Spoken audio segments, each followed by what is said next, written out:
Kamusta sa lahat? Ngayon, ituturo ko kung paano gumawa ng totoong, matibay, maasahan at pader na ginawang mukhang dekoratibong ladrilyo ng madali at mura kahit wala kang karanasan sa masonry, paggawa ng gypsum board, plastering o carpentry. Ipinapakita rin ng video na ito na ang murang teknolohiya ng konstruksyon gamit ang composite na materyales na hindi bababa sa 70% ay gawa sa magaan na extruded polystyrene foam ay mahirap nang mapigilan. Para inisin ang mga gahaman na kontraktor at mga gumagawa ng mamahaling materyales na sa panahong ito ay kailangan nating malakas na sabihin ang pagtutol nating mga manggagawa. Nang magyabang si Constantine ng batya-bati na usadba tungkol sa bagong trabaho niya, naisip kong iparating agad ito sa mga taga-subaybay ng Pesnia Shikoshaka. Iba ang paraan ni Constantine sa ginamit ko sa bahay sa halagang $1,000 dahil diretso niyang ginawa ang pader sa tamang lugar nang walang balangkas. Una kong ginawa ang mga pader bago inilagay sa balangkas. Iba rin ito sa paggawa ng aming Euro toilet na walang balangkas. Kaya, nang hindi na nagpapaligoy-ligoy pa, panuorin nyo kung gaano ito kabilis at simple. Ang una mong kailangang gawin ay tukuyin ang lokasyon ng magiging pader at gumawa ng marka. Ginagawa ito ni Constantine gamit ang laser level dahil meron siya nito. Pero pwede rin gumamit ng bubble level, construction plumb bob o tali na may pabigat. Kailangan mo ng matalim na kutsilyo, pwedeng construction knife na may palitang talim o patalasin lang ang ordinaryong kutsilyo para iwas basura. Nakakainis ang mundo ng gamit na isang beses lang ginagamit pero mukhang exciting ang proseso ng tamang paghasa.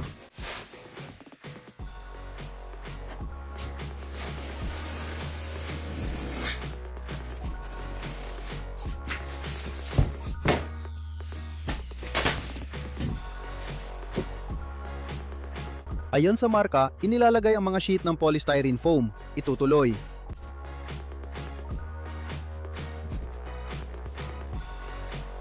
Maraming paraan para maayos silang maipatayo ng patayo. Ang aking kaibigan ay gumamit ng 2 tuwid na tabla at 1 piraso ng kahoy.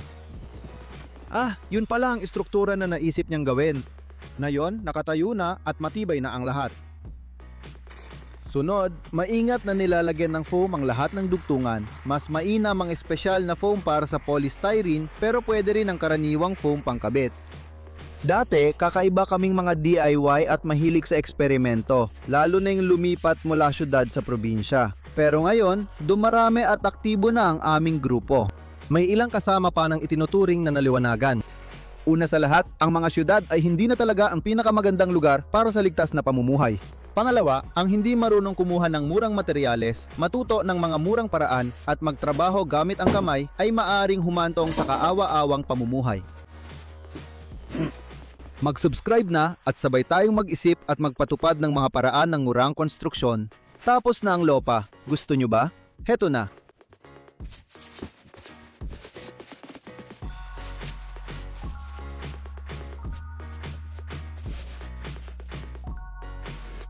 Pinapakita ni Constantine na posible ang ganitong pader kahit sa simpleng paraan. Sino ang nakakalam, baka ang simpleng teknolohiyang ganito ay mas mahalaga pa kaysa sa mga nagawa ni Elon Musk na nagbago ng industriya ng kalawakan at nalampasan ang mga dating nangungunang bansa rito. Patunay dito ang mga usap-usapan na kumakalat sa internet. Kahit gaano pa niya pababain ang gasto sa pagpapalipad ng kanyang mga raketa, napakaliit pa rin ang tsansa ng mga karaniwang tao na makarating sa orbit ng kalawakan. Pero ang paggawa ng ganitong pader, kaya ng kahit sino. Ako si Shakosyak at madalas makatanggap ng mensahe. Ang mga ganitong pader ay parang kwento ng 3 bik, hindi matibay, hindi maaasahan, hindi tatagal, hindi eco-friendly at delikado sa sunog. Mga kaibigan, matibay ang mga ito, maaasahan, tumatagal, eco-friendly at ligtas sa sunog. Iiwan ko ang link ng video ng aktwal na pagsubok ng mga ito sa ibaba ng video. Panurin ninyo. Pinuputol ni Constantine ang sobrang foam at unti-unting lumilitaw ang hugis ng pader. Pero hindi pa ito matibay ngayon.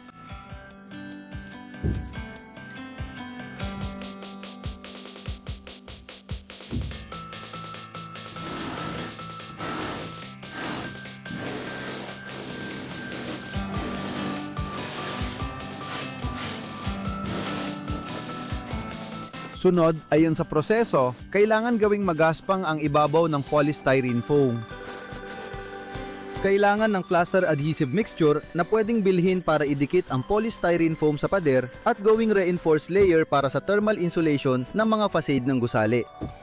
Gumamit ako ng mixtures mula sa iba't ibang manufacturer at wala akong napansing malaking pagkakaiba.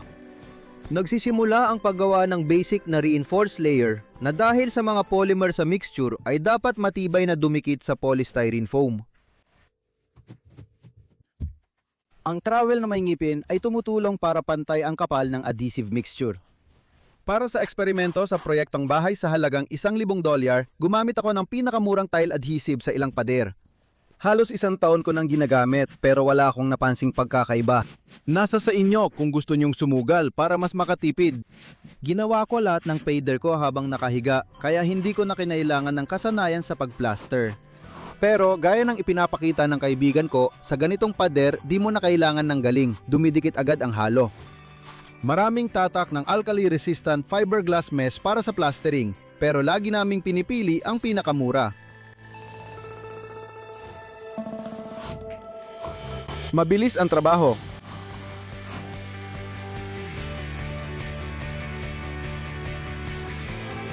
Habang natutuyo ang pader, magsasalita muna ako tungkol sa kaibigan.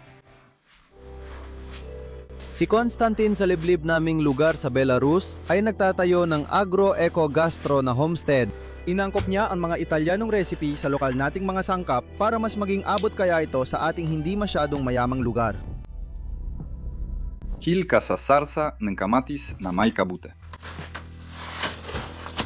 Habang pinapanood kong masigasig gumawa ng pizza ang kaibigan ko, naisip ko, baka may dugong Belaruso ang mga Italiano? Noong nakaraang taglamig, tumuli ako sa magiging homestead at tumulong sa pag-install ng mainit na pinto na gawa ni Constantine gamit ang kakaibang teknolohiya. Ginamitan din yon ng polystyrene foam at umabot lang sa $9 ang gastos. Sa abot ng makakaya ko, ginawa ko lahat para tumulong. At mukhang nakatulong nga ako. Para may manatilamsik ng apoy.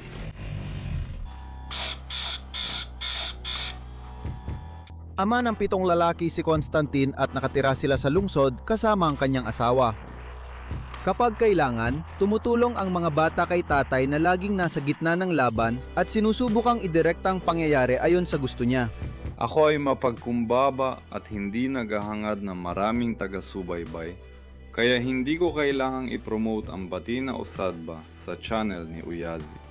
Dito minsan gumagawa pa ako ng mga ganitong bagay. Ito ay isang garlanda. Retro, pero gamit ang makabagong teknolohiya. Ako mismo ang gumawa nito.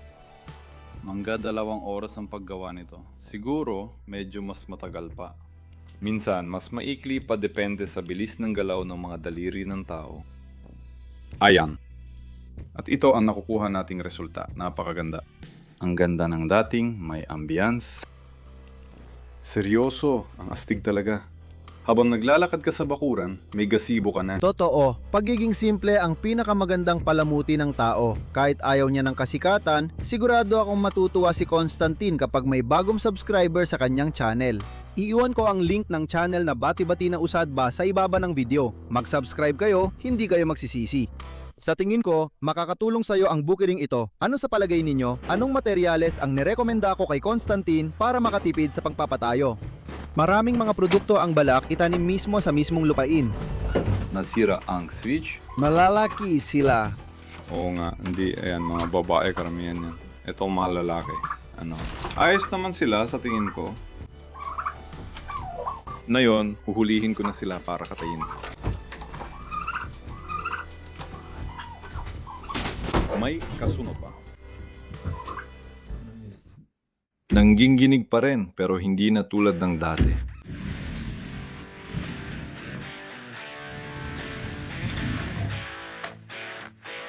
Pagkatapos, nilalagyan ng primer ang ibabaw. Hinahalo ang pandikit para sa tiles at ipinapahid sa pinatibay at nagsanib na ibabaw.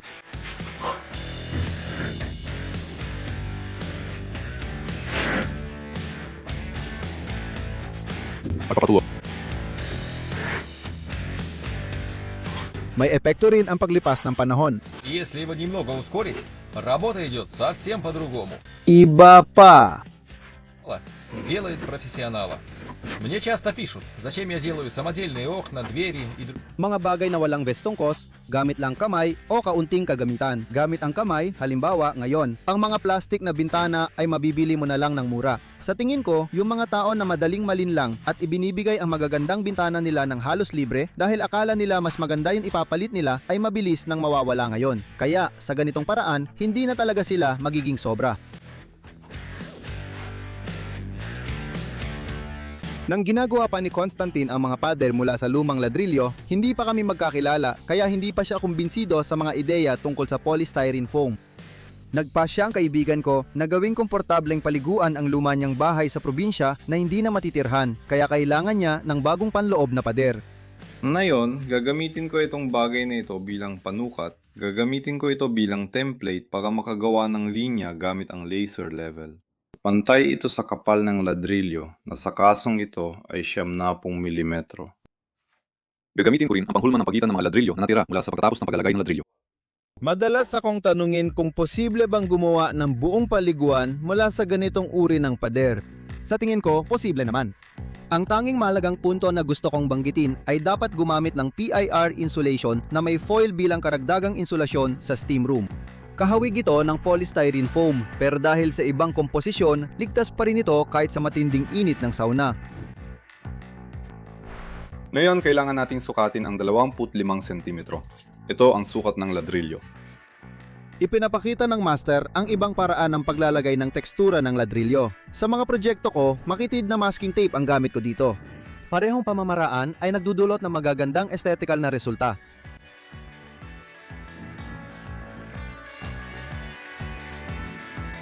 Dito, sinusukat natin ang 12 sentimetro.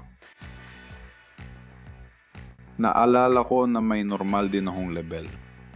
Mali ang ipinapakita niya sa pahalang. Pumutok na ang bula doon.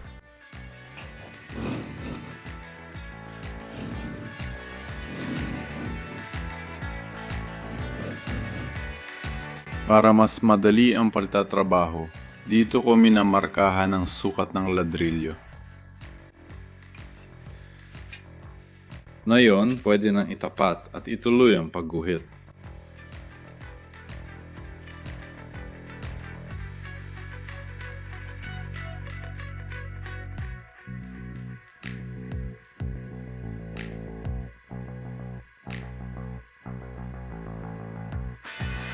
Ganito ang itsura ng pader, pero hindi pa tapos. Kumuha tayo ng espongha sa kusina at basain ng tubig. At itong mga gilid na ito, medyo pinapakinis natin. Kasi ang ladrilyo, wala talagang tuwid na mga gilid yon. At ang ibig kong sabihin ay yung matutulis na gilid na ito. Kaya medyo pinapabilog natin ang mga yon. Ayan. Ako ang gumawa ng mga ladrilyong ito, di ba? Yung iba, hindi. Hindi ko alam kung nakikita niyo ang pagkakaiba o hindi, pero nakikita ko ito. Nakakamit ng mga halo na may semento ang buong tibay sa loob ng 28 araw. Pero matibay na ang pader ngayon. Ito na ang meron tayo ngayon. Mas naging maayos na ang pagkakalatag sa tingin ko. Eksakto ang tugma ng improbisadong hanay sa totoong hanay ng pagkakalatag. Sa huli, dapat nitong magmukhang karugtong ng tunay na pagkakalatag ang napakagaan at madaling gawin na pader.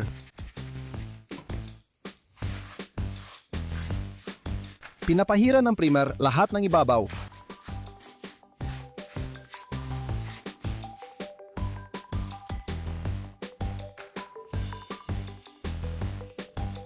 Ganap ng tuyo ang primer. Madalas kaming mga Belarus ay kinikritiko dahil lagi naming binabanggit ang gastos ng aming mga gawa at halos lahat ng bagay sa US dollars. Mga kaibigan, bahagi ito ng aming pag-iisip. Alam kong mahalaga ang tiwala sa sariling pera, pero hindi kami agad nagtitiwala. Nakakuha kami ng ganitong kulay ng Penoplex.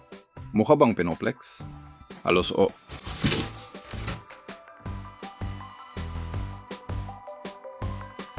Para siguradong napinturahan at napigan ng husto ang roller. Habang pinapanood ko si Constantine na sanay gumamit muli ng lalagyan ng karne, naisip ko kung gaano karaming plastic ang itinatapon natin linggo-linggo. Parang naging alipin tayo ng mga gumagawa ng packaging dahil sa kaginhawaan. Palaging binabayaran at tinatapon lang natin ang plastic. Sa balikbote, napoprotektahan ang kalikasan at naibabalik sa mga bata ang dating hanapbuhay sa pagsauli ng bote na nawala dahil sa mga kapitalista. Sa atin, kahit ang maliliit na bata, kayang mag-convert ng pera mula sa isang currency papunta sa iba nang walang calculator. At ang mga Belarusian na pensyonado, para na silang maliliit na palitan ng pera. Tinatago nila ang kanilang ipon sa hindi bababa sa 3 magkaibang pera. Palagi pa nilang nililipat-lipat ito, depende sa kalagayan ng pandaigdigang pamilihan ng pananalapi. Lagi silang nagdudulot ng pila sa mga bangko, pero kumikita rin sila ng dagdag sa kanilang pensyon. Kung di mo maintindihan ang Russia, ang Belarus ay pwedeng kwentahin gamit calculator. Maganda ang kinalabasan ng kulay, syempre. Tingnan natin ang hitsura ng lumang pulang ladrilyo. Hindi ko alam kung bakit, pero hindi talaga pare-pareho ang kulay nila. Kaya kukuha tayo ng primer at ihahalo sa pintura. At magdadagdag din tayo ng kaunting itim na pangkulay. Haluin natin. Makakakuha tayo ng dark na rosas kahel na kulay. Visa at Mastercard ay maginhawa, pero mas ligtas ang pakiramdam ko kapag may $100 na cash sa bulsa saan man ako magpunta. Dahil bumaba ang kita sa channel, hindi ako nakapunta sa kaibigan ko sa kabilang bahagi ng bansa. Kaya ipinadala na lang sa akin sa pamamagitan ng internet ang lahat ng video file na kailangan para rito. Pero gano'n na, parang mas kahalintulad ito sa paggamit ng lumang ladrilyo mula sa pugon para sa paggawa ng pader. At hindi lang mula sa pugon, kundi pati na rin sa mga pader na giniba.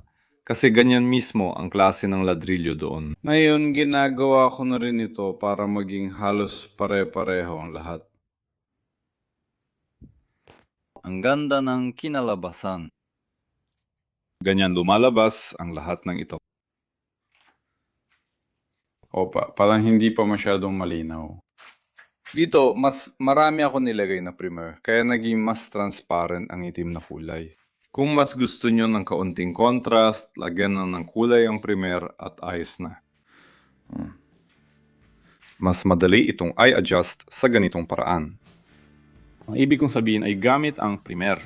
Mas mahirap ng kaunti kung walang primer, pero mas malinaw naman ang labas ng mga kulay. Mas kita pa dito kung paano ang kinalabasan. Ngayon, tatakpan ko na ito ng varnish at maganda naman ang background. Gumagamit ako ng special na varnish para sa mga bato. Acrylic ito na nagbibigay ng epekto ng basang bato kapag natuyo na.